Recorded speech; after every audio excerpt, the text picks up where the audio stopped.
What's up, everyone? It's Ryan's here. A beautiful summer day in Connecticut, a very hot one at that. And we're in a 1994 Dodge Viper RT10. Let's go for a ride. This is a first generation Dodge Viper. Has the 8-liter V10, of course, which is very fun. Puts out 400 horsepower and 465 foot-pounds of torque.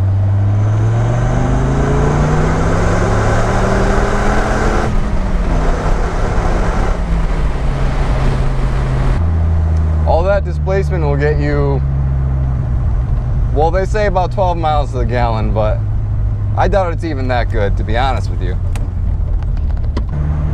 This car belongs to the same owner that owns the blue Viper GTS that I reviewed. And for this one, he had me do new tires and a whole new sound system, which was a very long job to do. Not the tires, but the sound system. To put a new one in, you have to basically strip the entire interior. I mean, you have to take the seats out, the center console, everything. So if you're gonna do new speakers, new head unit and all that stuff in a Dodge Viper, be prepared. It's a good amount of work. The seats though, they hold you in very nicely and they're comfortable. You could go on a long ride in this car, no problem at all. Now the exterior of this car is just beautiful. It's a timeless design. Everybody compliments it. People don't know what year it is because it still holds its own for how it looks, even in 2017. Look at the new Viper. There's a lot of similarities in the body lines that you see to the first generation and second generation Viper. I apologize if it's a little hard to hear. As you can see, there's no roof on this car. And it was an option. He does have it, but he says it's kind of a pain to put on. There's no windows either, no door handles on the outside, and this was all to save weight. Now, being that this is the first generation Dodge Viper, this still has the good old side exhaust, which sounds pretty good for being a stock exhaust. See if you could hear it.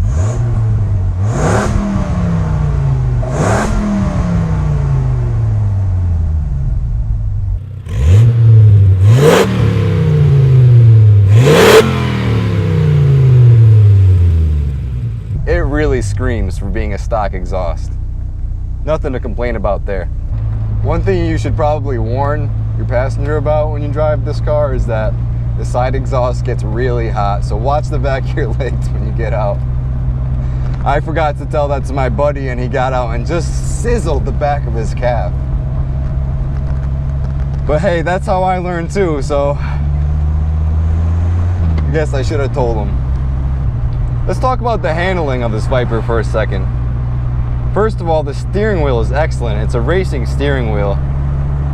It is 1994, so there is no airbags, but it just makes it look so cool, even for a stock vehicle. The ride is a little stiff. Well, it's very stiff. It's a Viper. Suspension is not tuned for comfort, it's tuned for performance.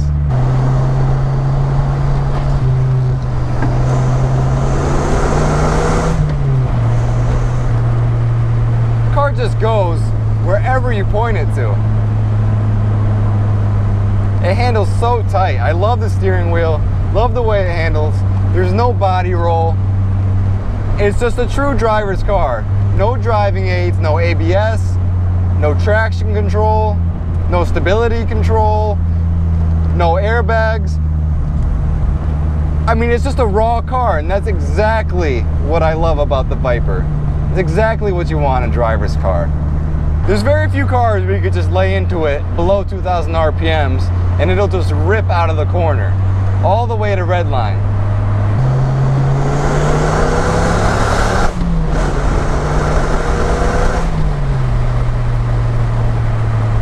Just explodes out of corners.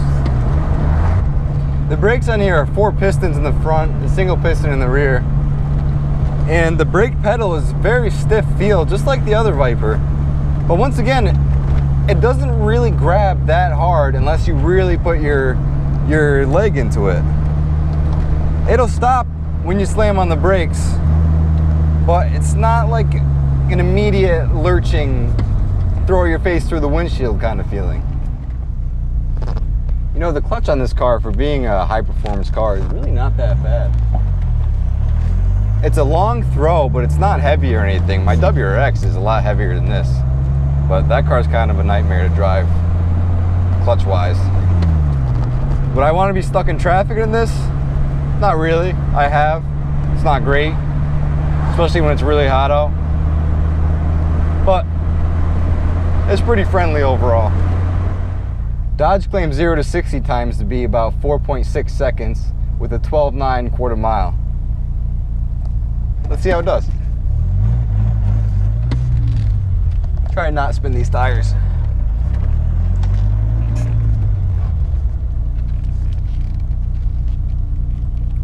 See if she'll hook.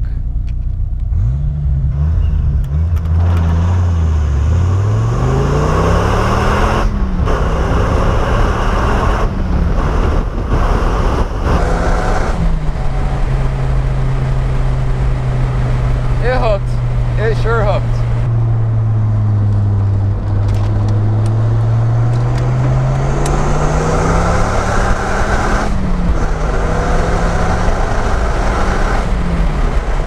Oh man, I love it. One thing that I've heard about the Viper, and I could say that it's true, is that it's a little tricky to drive at high speeds. It's not for an amateur. The car kind of bounce around, and I mean, it can get squirrely real quick at high speeds if you hit a little bump or anything like that. So you have to pay attention at all times and you'll be okay. One thing that you definitely get driving a Dodge Viper around is respect from just about everybody. But what really is there bad to say about a car like this?